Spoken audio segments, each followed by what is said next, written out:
మన ఇంట్లో ఇటువంటి సురక్షితమైన మరియు ఆరోగ్యకరమైన మరుగుదొడ్డిని నిర్మించుకోవడం ఎలా? కుటుంబ సభ్యులకు అందుబాటులో ఉండేలా ఇంటి ఆవరణలో మరుగుదొడ్డి నిర్మాణానికి మంచినీటి వనరులకు కనీసం 10 మీటర్ల దూరంలో ఉండే విధంగా 2 గుంతలతో కూడిన లీచ్ పిట్ మరుగుదొడ్డి నిర్మాణానికి ప్రదేశాన్ని ఎంచుకోవాలి. ఎంచుకున్న ప్రదేశంలో 2 గుంతలకు మధ్య కనీసం 1 మీటర్ దూరం ఉండే విధంగా చూసుకోవాలి. ఒక్కో గుంత 1 మీటర్ వెడల్పు, 1.2 మీటర్ల లోతు కలిగి ఉండాలి. రింగులు రంధ్రాలున్నవే ఖచ్చితంగా వాడాలి. 1 అడుగు పొడవు, 1 మీటర్ వ్యాసం గల సిమెంట్ రింగులను తవ్విన గుంతలలో అమర్చాలి. 6 మిల్లీమీటర్ల వ్యాసార్థం గల ఇనుప చువ్వలతో తయారు చేయబడిన రింగులనే వాడాలి.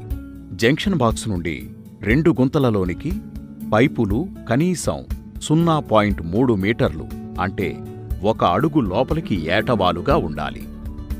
మలంలోని ద్రవ పదార్థాలు నేలలోకి ఇంకిపోయేందుకు వీలుగా గుంత అడుగు భాగంలో ఎటువంటి ఫ్లోరింగు చేయకూడదు. మలంలోని ద్రవ వాయు పదార్థాలు సులభంగా నేలలో ఇంకేందుకు వీలుగా రింగుల మధ్య ఖాళీ ప్రదేశం ఉంచుతూ ప్లాస్టరింగు చేయకూడదు. రింగులకు ఉన్న రంధ్రాలు కూడా వాయువులను ద్రవ పదార్థాలను బయట నేలలోనికి పంపేందుకు సహాయపడతాయి. 6 మిల్లీమీటర్ల వ్యాసార్థం గల ఇనుప చువ్వలతో తయారు చేయబడిన కాంక్రీట్ మూతతో గుంతను మూసేయాలి. గుంతలోకి ఎటువంటి గాలి వెలుతురు వెళ్లకుండా జాగ్రత్త వహించాలి. లేనిచో మలమూత్ర వ్యర్థాల నుండి హానికారక క్రిమికీటకాలు వృద్ధి చెందే ప్రమాదం ఉంది. మరియు వ్యర్థాలు నేలలోకి ఇంకిపోయేందుకు జరగాల్సిన వాయురహిత చర్య ఆగిపోయే ప్రమాదం ఉంది.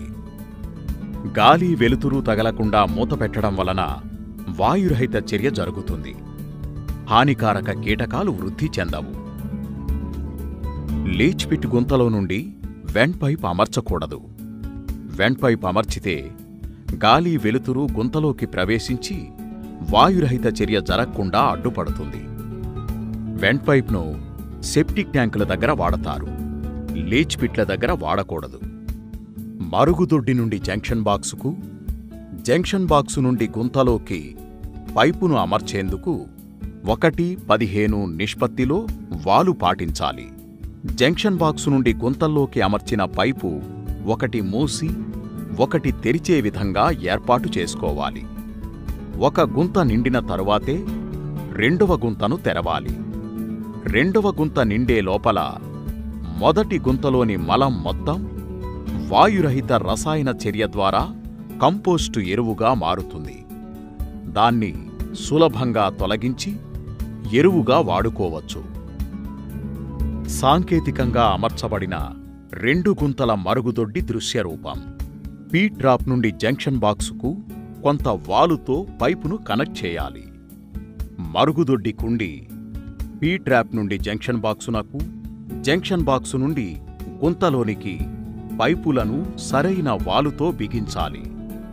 75 మిల్లీమీటర్ల ఇటుకలతో లోపలి కొలతలలో 6 అడుగుల పొడవు, 4 అడుగుల వెడల్పు ఉండే విధంగా గోడలు నిర్మించాలి.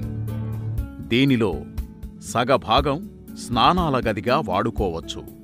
మరుగుదొడ్డి గోడకు 1.5 అడుగుల వెడల్పు, 1 అడుగు పొడవుతో వెంటిలేటర్ తప్పనిసరిగా నిర్మించాలి. మరుగుదొడ్డి వెనక వైపునకు వాలు ఉండే విధంగా ఆస్బెస్టాస్ సిమెంట్ షీటును అమర్చుకోవాలి. ఇలా అమర్చుకోవడం వల్ల వర్షం సమయంలో మరుగుదొడ్డిలోనికి వెళ్లేటప్పుడు తడిసిపోకుండా ఉండేందుకు అవకాశముంది. మరుగుదొడ్డికి ఆనుకొని 1 నీటి తొట్టెను విధిగా నిర్మించుకోవాలి. అదేవిధంగా 1 చక్కని తలుపును గడియతో సహా బిగింపజేసుకోవాలి. వాయురహిత చర్య జరిగే విధానం. విసర్జించబడ్డ మలం పీ ట్రాప్ గుండా జంక్షన్ బాక్సు నుండి మొదట లీచ్ పిట్లోనికి పైపు ద్వారా వచ్చి పడుతుంది.